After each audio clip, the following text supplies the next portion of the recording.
Hi, greetings everyone.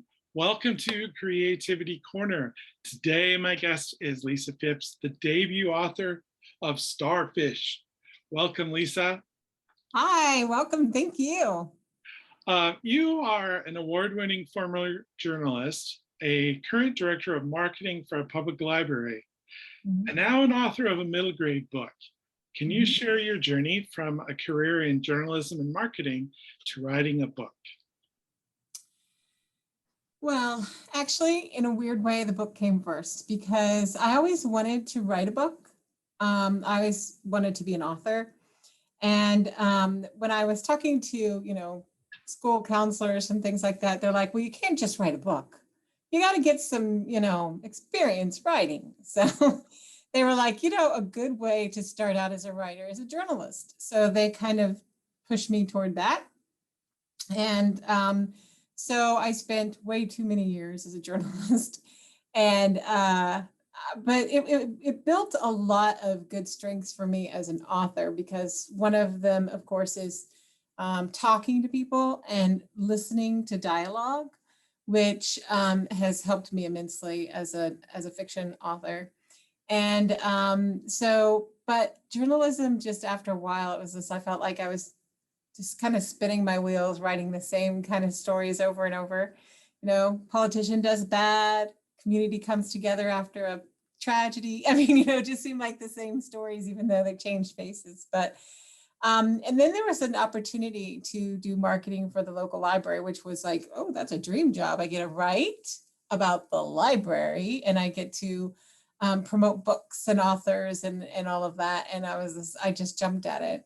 And so that freed me up some time so that I could start working on my book. Although I was a caregiver for my mom who had Alzheimer's for 10 years. So that was a juggling act, but between working and caregiving and writing. But so that's kind of how I got there.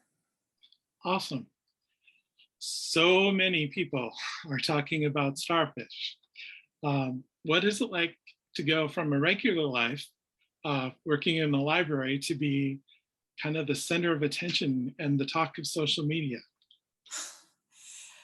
I still don't think that's true. I mean, I'm not saying you're lying. I just, the first author visit I did, this little boy goes, "What's it like to be famous?" And I was like, I don't think I'm famous yet, So it's kind of weird, I'm coming up on, I created these custom book plates for my book. And, I ordered some. And so I'm almost at 500 autographs. And that blows my mind. Every time someone wants my signature, I just kind of giggle inside. I'm like, okay, if that's what you want, I'll give you my signature. But, it's like, it just feels weird. So I'm not sure, other than weird. Well, I would point to the jars behind you. Oh, yeah. Tell my viewers what those are. Yeah. So what happened was,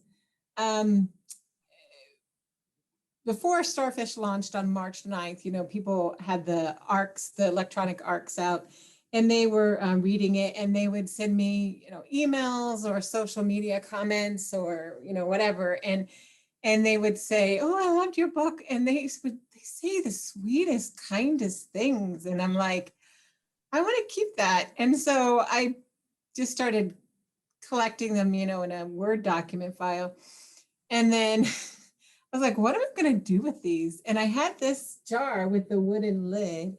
And I was like, I could put them in there because, being a writer is a very solitary profession. And so, everything is done by email and writing when you're home alone. And so I was just like, this will be my inspiration, because when I'm working, and I'm always writing. So when I'm writing a book and I start to go, oh, okay, what am I going to do? I've written myself into a hole. How do I write myself out or whatever? And I get a little, discouraged, and I look over at the jars and I'm like, okay, I did it once, I can do it again. I mean, it's like an inspirational kind of thing for me. That's awesome. How did you come up with the powerful imagery of the starfish as the title and also such an important thing in the book? Yeah, that's it's kind of funny how that came about. So when I write, characters come to me in like little video vignettes in my head, I guess, video clips. And my editor, Nancy Polson, who is a genius, which I always say whenever I talk about her, she tells me that Linda Mullally Hunt also does that. She sees these little like video clips in her head. And so I just watched them, like you would watch a movie trailer. I watch them and I think, what's happening here? What's this character doing and what's going on? And so in Starfish, there were some, not every single scene comes to me like that, unfortunately, but the main ones do. And they don't come in order, which is annoying. So I might get the very last poem and then the first and then on the middle, whatever. But this scene came to me of Ellie starfishing for the first time in the pool, where her arms and legs are outstretched and she is just taking up all the room she wants. And, she has the whale swimsuit, when she was a little girl, when they first start teasing her about her weight. And so I like that whole aquatic theme. And I was like, she's starfishing. She's like a starfish. And so it just kind of came from there. That's really cool. I'm glad to know that story. Yeah. So one of the coolest things that I've seen on social media is that people and groups of people and animals are starfish. So Elizabeth Scher and her family did star fishing in a pool, and librarian Maria at the Wauwatosa Library, that was hard to say. I know. I was Was, like, I'm glad he's pronouncing it because I get it wrong. well, I asked to make Oh, sure. okay. And even at Waterloo Bicycle Works, my local shop, when I was talking to Jess about starfish, Dreco, the dog, did a starfish at my feet. So did that come as a surprise? And what's that like?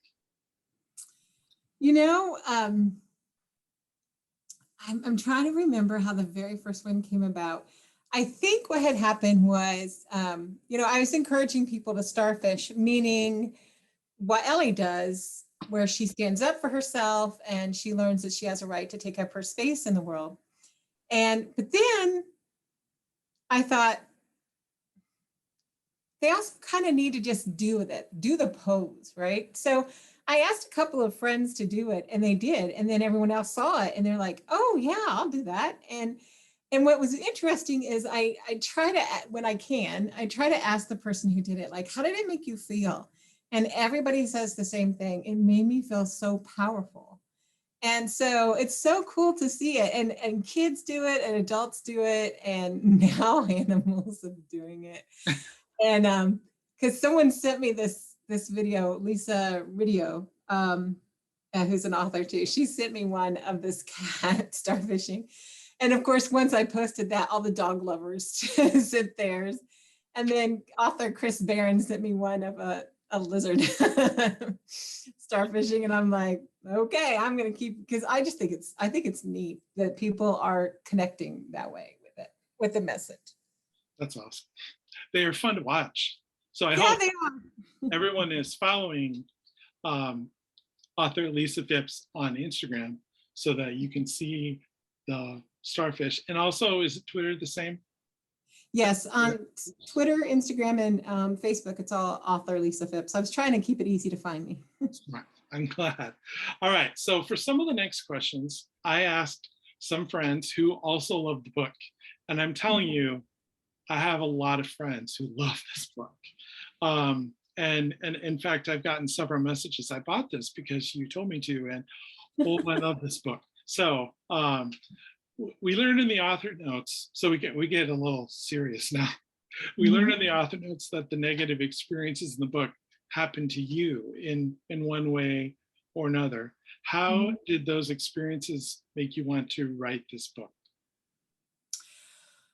Well, when I was a little girl, I was always at the library, especially my school library with the wonderful Mrs. Pochon, which I wish she would have lived long enough for me to, hand her the book, but she didn't.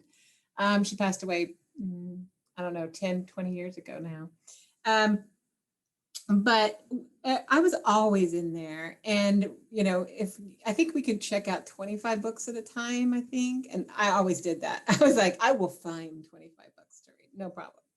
Um, and I never found a book about a girl like me and a girl going through what I was going through. And that made me feel even more alone in what was happening to me. And I thought, there must be something really, really wrong with me if there's no one else like me, right? And so as I, you know, grew up and I started working on my journalism career and all that, and then I started working on my writing, I thought, okay, what book do I write first? And I thought, well, I have to write the book that I needed as a kid. And so I wrote Starfish. Awesome. So I find you incredibly brave. There have been many things in my fat life, even till now, that I've never talked about. So I just find you incredibly brave to fictionalize ish, but also share those things in such a real way, in such a way that I was nodding along. I mean, my family was supportive, but everything else, you know, hit pretty hard. So Dr. Virginia Pratt asks in the same line, talking about negative experiences you describe in the book, how did you cope as a kid? Not very well. um, Basically, I coped through writing, reading, and art. I never talked about it out loud to anybody. You know, I never, when I was bullied at school, I would never come home and say, Mom, this happened to me. And of course, when my mom said hurtful things or her children said hurtful things, I never chimed in and said, hey, you know, you're hurting me. I never did that. I just escaped through art, writing, and reading and music. Yeah. So those were my coping mechanisms. Awesome. Katie Riley wonders, what made you tell Ellie's story in verse instead of a traditional chapter book? You know, that's really funny because, you know, I told you I see these little video clips in my head. And if you think about a video clip, it really lends itself more to verse than prose, right? But also, the book was coming to me in poetry. So I sit down to write, but I didn't know you could write in poetry. I didn't know you could write a whole book in poetry. You know what I mean? Like a fiction novel. I knew you could write a book of poetry, but so every time I'd sit down to write it, these poems would come out and I'm like, oh, you know, and I would get frustrated. And then I would start trying to work the poems into prose. And I was like, ew, I don't like this at all. And I was at a bookstore and I picked up a copy because I'm always buying books in a bookstore. And I picked up a copy of Sonia Sone's book, Stop Pretending: What Happened When My Big Sister Went Crazy. And it's a YA novel in verse. And I opened it up, and the very first poem, I was like, you can write a whole book in verse? And I was like, oh, cool. Okay, now we're talking. And so then I just read everything in verse I could get my hands on. And I think, I mean, except for the last about 15 months when I've been working on, you know, launching Starfish and starting book 2 and dealing with my mother dying, I've read everything that I can find that's middle grade or YA in verse. So I love it. It just came to me. In other words, I have no idea why. That's cool. I mean, that's really that you followed through instead of trying to change it to a traditional thing. You followed through on what your vision was, and I think that's really awesome. Would you share the story of how the amazing Nancy Paulson, who I will add is as an amazing human being as she is an editor, and I mean this wholeheartedly, if you see a book that says Nancy Paulson Books, you know you're gonna love it, and it's full of heart. So I always say that, and I truly mean that. How did Nancy help you shape the book into a middle grade book, and why? Well, my agent, who's Liza Fleisig with Liza Royce Agency, she pitched the book to Nancy. And Nancy said, "Can we have a three-way phone conversation?" And I'm like, "Of course." Would I ever say no to that? Would I ever say no to that? And so she said, I love your book and it's really good. I have no doubt it'll sell just like it is. Um, but she said, I think you should rewrite it for middle grade, and here's why. If you write it for YA, most of the people who are going to read it are, upper teens, early college, and they're going to look back and they're going, yep, that happened to me. And it's going to be like a book of reminiscence. And she said, but if you rewrite it to middle grade, she said, you're going to reach the kids while they're being bullied the most. And you're going to give them some tools to deal with that. And hopefully, you'll make some of the bullies stop bullying, or at least start thinking about what they're doing. And I was like, I'm in. And so she said, all you have to do, and that's the funny part, all you have to do, all you have to do is get rid of this part, which was a third of the book. And then you need to rewrite this part, which is a third of the book. And so basically I had a third of the book left. But as soon as I cut, because I was an editor for years. So a lot of people get really nervous if you would just say, cut 2/3 of your book. But that actually didn't scare me at all. I just deleted it and I was done. But I was like, as soon as I did that, I was like, oh yes, why did I ever write this in YA? What was wrong with me? What was I thinking? Because this is the book I needed in elementary and junior high. So why did I write it for high school? Or, you know what I mean? And so I was like, I still don't know why I did. I guess because I thought, well, the YA version had some of the even worse things that happened to me. And you could have never put those in a middle grade book. So I guess the reason why was some of the content was a little more adult. But I felt so much better as soon as I stripped those 2/3. So then I just had to, rework some and then write another third. just. She's a genius. You are correct. She is. She is. And it's true. I mean, it is what it is because it will help kids who are going through that, and that's what it needs to be. So Steph McHugh wonders what other books you've read that have encouraged you to be proud of everything you are.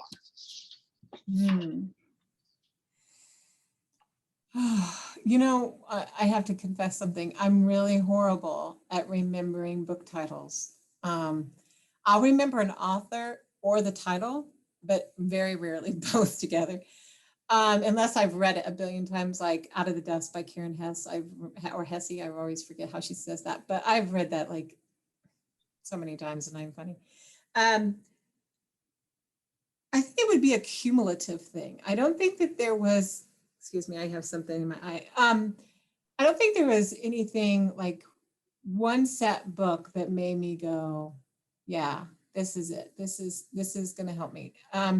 It was more of a cumulative stuff, and it was fiction and nonfiction. And some of it was poetry, just plain poetry. Some of it was books in verse. Some of it was prose, and part of it was I read a lot of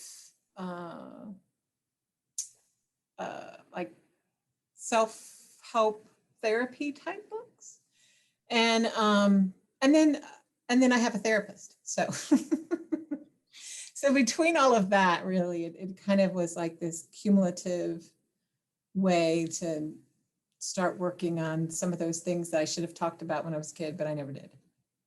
Does that make sense? It does make sense. Yeah. Okay. And I struggle with book names, and unless I'm really love the author, I struggle too. So it's all good.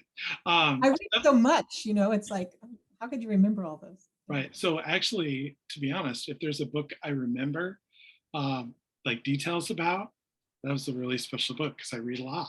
And, a lot of them are awesome when you're reading them, and then kind of you forget, but the really good ones, like Starfish, I'm going to remember a really long time. Steph also wonders which part of Starfish was the most emotional to write and why? Okay, that's an easy one. I've gotten asked that before. But and even before I was asked that, just thinking and prepping for, author visits and things like that, I thought this is going to be a question. And I thought, but I believe it's called, because I changed the name a couple times, but I believe it's Behold the Thing, I think is the title. Yeah, Behold the Thing. It's one of the last poems, and it was a bear and a half to write, because it was, okay, it was actually easy to write as far as putting the words on paper, believe it or not. It was hard to write because of all the emotions that came out while I was putting those words on paper, if that makes sense. And sometimes people ask me to do a brief reading of a few poems. I will never read that one out loud. Not happening. Yeah, well, if it's most emotional, you definitely don't want to fall Yeah. apart while you're Yeah. reading. Yeah. All right, I'm going to have to go back and reread that one myself. But Robin Hoffman, who was with Scholastic, one of the greatest humans in the world, asks, the sibling relationship is troubling. Why, while Ellie's sister comes around as an ally, her brother remains mean-spirited. Why was the brother relentlessly hateful? One of the things that I try to do as an author, not only in Starfish, but in any book I'll ever write, is be authentic. And some people don't change. And it's as simple as that. Some people are never going to change. And they're never going to see how hurtful or painful they are. They're never going to see any other point of view but their own. And that was him. So I felt like Ellie's sister was trying to be a better person. I still think that she had a long way to go in that relationship. But I thought maybe they could at least get started. And that's what I was trying to show, that they got started on getting a healthier relationship. But I just didn't see any hope for that character, because that character is that character. And I didn't see him changing. Right. And I think you're absolutely correct. And one of the things I loved about the book was that some people don't change or have a Hallmark / Disney, everybody has an epiphany and everybody lives happily ever after, because it's not real life. And what you've written is real life. Lovey Howell, Kim Howell, from Louisiana, super librarian, asks, one of the most intense relationships in the book is between mom and daughter. What is the most important thing you want someone to take away from that relationship?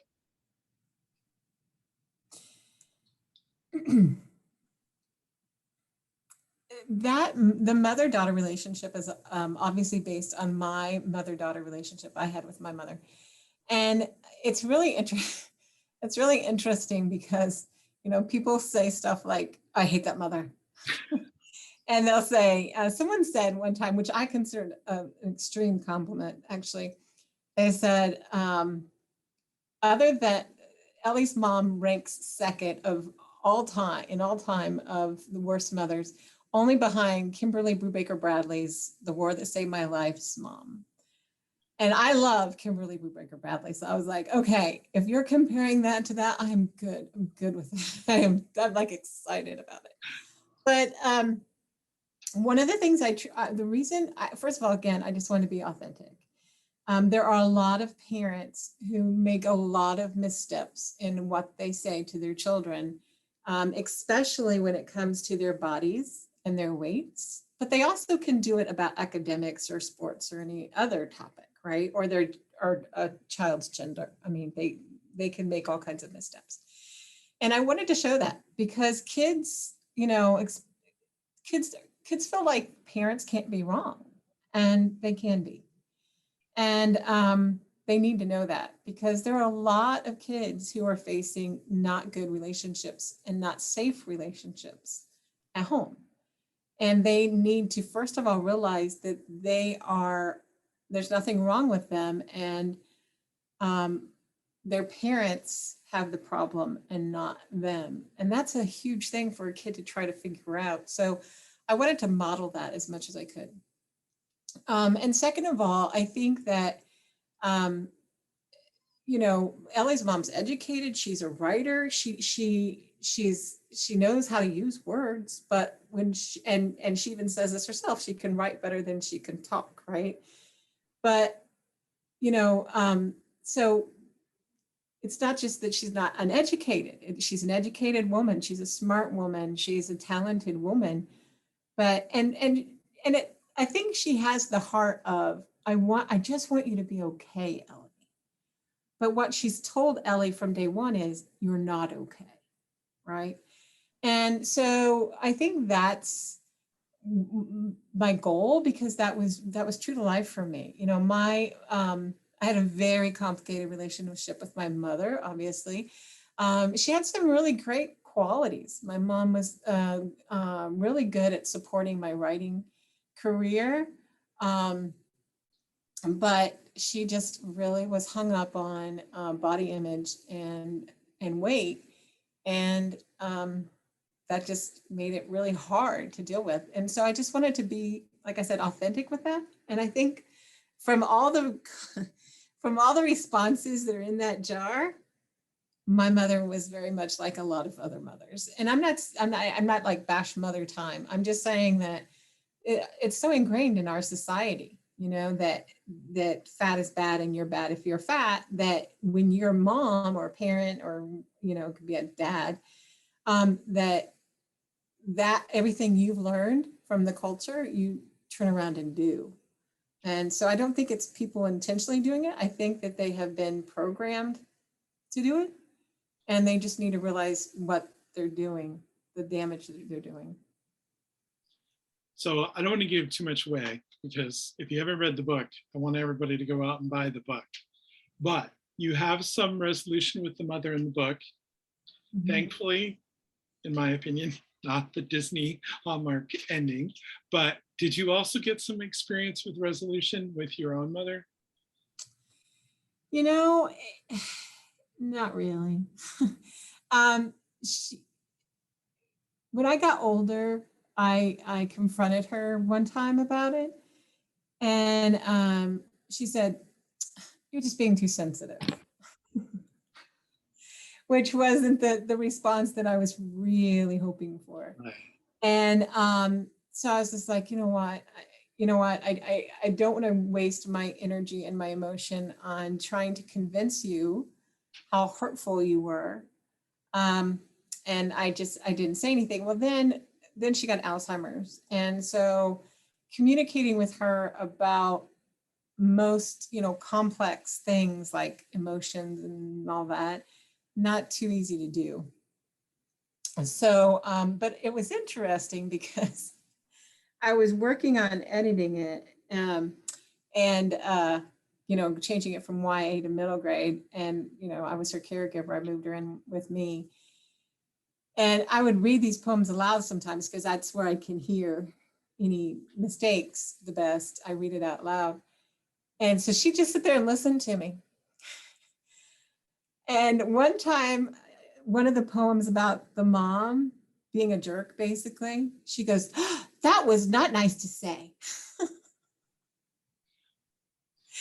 And it just was I laughed just like I am now, because I'm like, you're right. It wasn't nice to say. So it was weird because, when in that dementia state, she could kind of see it. But yet at the same time, the last in-person visit I had with her about 3 weeks before she died, she just stared at my stomach the whole time, which was something she'd always done. And it was just like, I realized then that, she's 3 weeks away from her brain completely, shutting down and taking her body with it. and she's still that, it is that ingrained in her. I mean, that's really deep level memory upbringing. So she must have somehow learned that as a small child, because when you're that close to death with Alzheimer's, you are, we're talking 3-year-old, 4-year-old like level, memory level, right? That bottom shelf, what I call the bottom shelf of memory. If you think of, I always think of memory as like a 12 shelf bookshelf.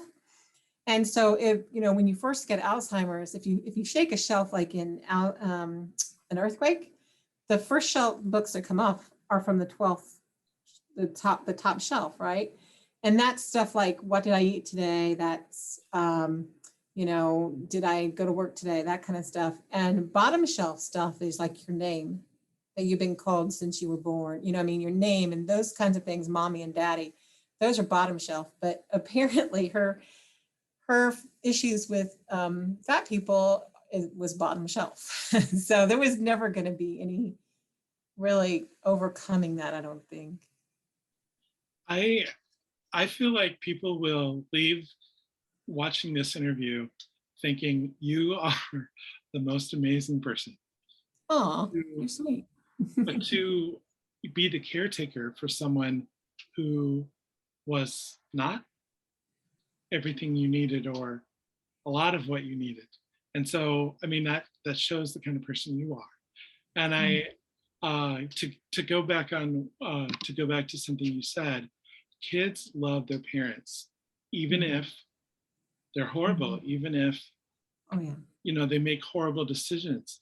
But Mhm. I think you're showing them it's okay to love them as much as you're able, Mhm. and see that they're doing things that aren't good for you, for them, for whatever. So Yeah. um, that's amazing. Yeah. The next question is from Dr. Pratt. Throughout the Mhm. book, there are some people who are Ellie's champions and support. The most obvious one is the librarian. Ellie says, it's unknown how many students' lives librarians have saved by welcoming loners at lunch. What message would you want to share with adults about how to support kids who are being bullied? Wow. So one of the things would be just pay attention to when you see it and intervene if you can in any way, shape, or form. So sometimes, if, like, for example, if you're a teacher or a coach and you see a parent saying these things, doing these things, it's not so easy to confront mom and dad, because really, they're going to say, not your child, get your nose out of it, kind of thing. But you can probably find a minute or two to get the child aside and say, I'm sorry, your parent, the coach, whoever did that to you, they didn't have a right to do that. That is, you're an amazing person, and begin building, right? And then anytime, after that, like if you're a teacher and you see it during an event or whatever, start paying attention to that kid and trying to build into them, you know, um, I witnessed that the other day at the ball field. How are you doing? Do you want to talk about it? And start. And even if they say no, you know what they've realized?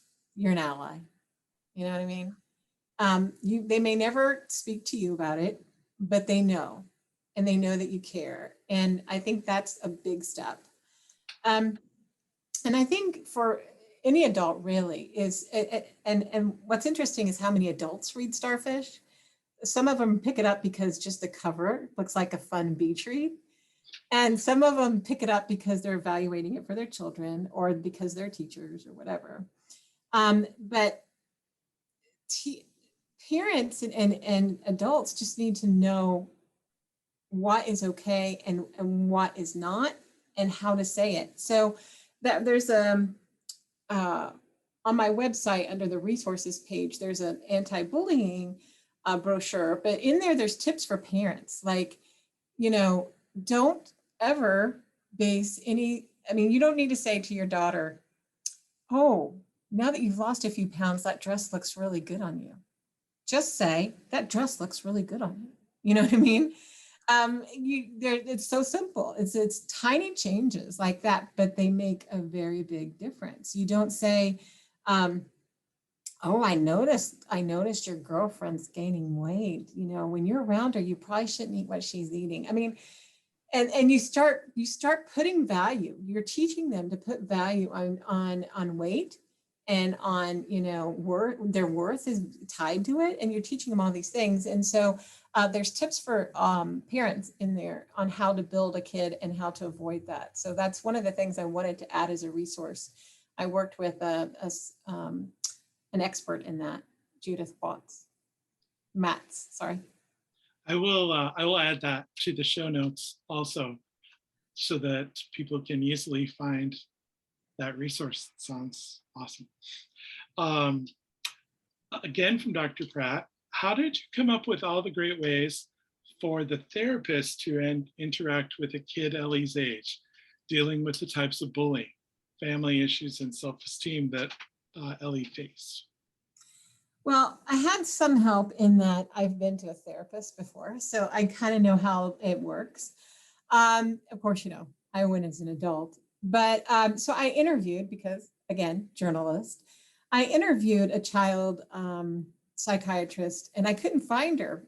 She moved away because I was going to list her in the book, but I couldn't find her, and I couldn't find her email, and it was just because anyway, a long mess situation. I was trying to find it. But I said, you know, because I had written it for YA, which, you know, a therapist for a 17-year-old senior is gonna be more like an adult therapist. But she had some tips as well. And I said, so how could, like the anger one, where they shake up the soda and it spews everywhere. She gave me that tip. She was just like, you know, one of the things I do with kids is I do that. And I said, oh, that's a great idea. So then I started making up stuff. I was like, you know how there's this point where Ellie is trying to learn how to defend herself without attacking others. I said, you know, what about lightsabers? Because, you know, I'm trying to think like a kid. She goes, see, that would be fun, because a lot of child therapists are going to include a little bit of play therapy or art therapy in there. And so that's kind of how that all came about. So she made one suggestion, and then I started going, well, how if I do this? And she's like, yeah, that's something that would be done. That's something you could do. You know what I mean? Because I was like, because I want to make sure you would do it. She goes, yeah, you could do that, because I mean, they have a lot of leeway, right? So therapists are always going to work with the kid. If it's a kid who likes sports, right, they might give them an example that's related to a basketball or a football or whatever. And if they're into art, they're going to maybe use the art table more. So once you know your client, then you know how to get to them. So I was like, okay, well, I have some freedom now. Here we go. Awesome. So do you feel like the generation of nearly constant selfies has helped with body image issues, or has it created more? More for sure. You know, I was just reading a couple of months ago about how the pandemic, first of all, has really, really hurt people's self-image, not just children, but adults, because a lot of people gained weight during the pandemic. And so they're feeling bad about themselves, and, you know, because they're not fitting in their old clothes, blah, blah, blah. And then they were spending more time on social media when you're on lockdown and you don't have much to do, and there's only so much you can watch on television or Netflix.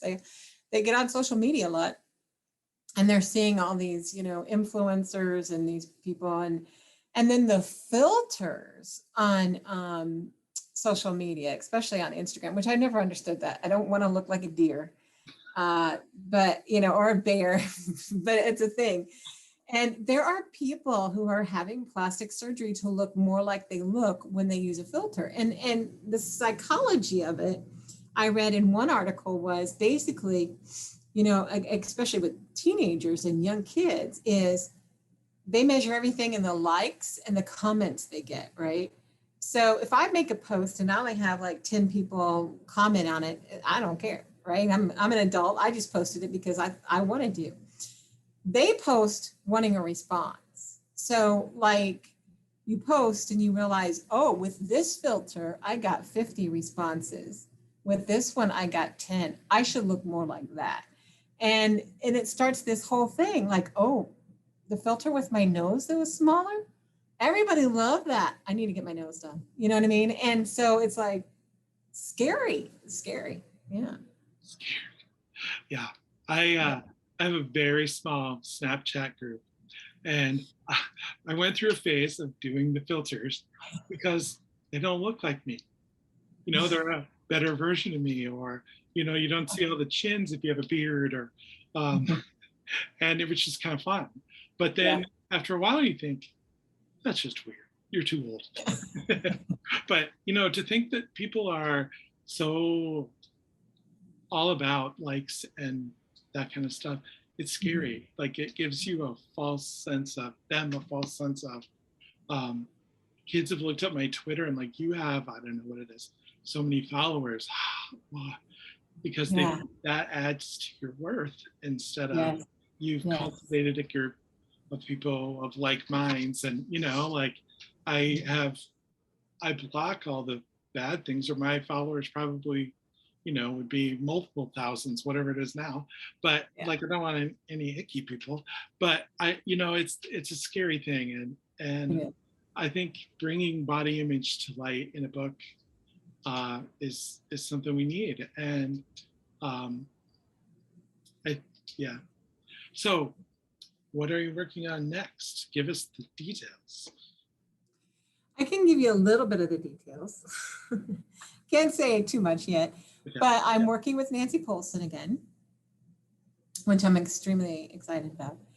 And the current plan, the book that I'm working on, it's due September 1st to her. But the central themes are poverty and children who raise themselves. Hmm. And we know we'll love it because from I you, hope. because Nancy Paulson, no pressure.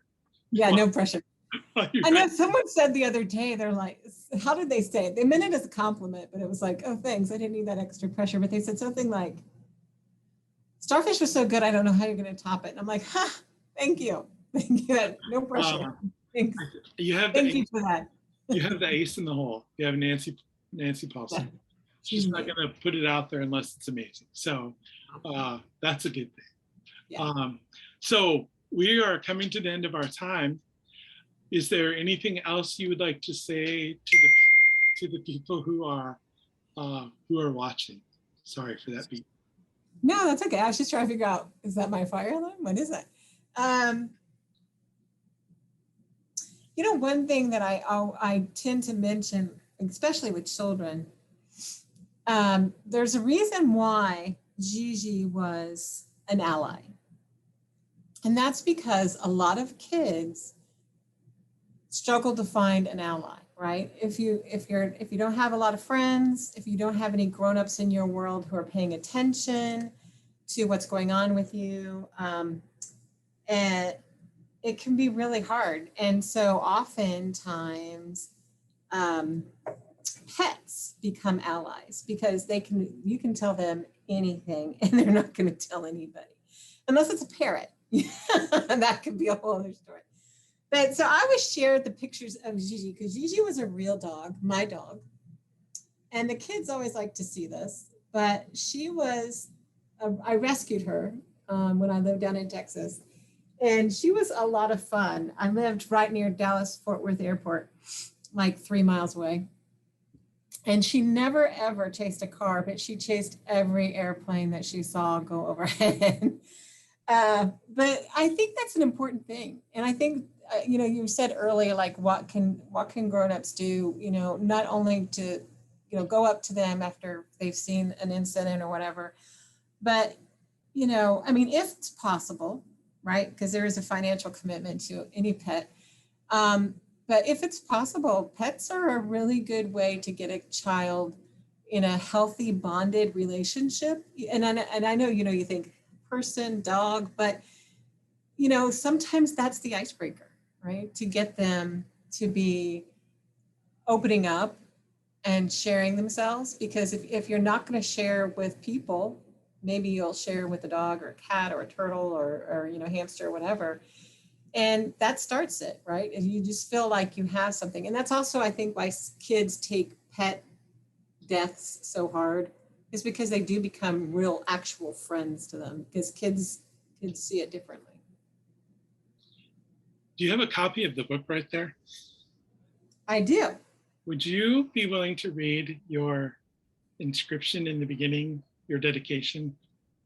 Oh, sure. It's so powerful. Oh, thank you. I'm at that age where I have to hold my book away. And I've got my contacts in, so, but I think I can read it. Okay. To every kid who's ever been told you'd be so pretty or handsome if you are beautiful now, just as you are, you deserve to be seen, to be heard, to take up room, to be noticed. So when the world tries to make you feel small, starfish. Love it. Thank you so much, Lisa. This has been an absolute joy for me. Your book. Well, thank you for having me. This You is are fun. amazing. You're beautiful. You are changing the world with your words. And I can't wait to read what comes next. Thank you. Alrighty, thanks.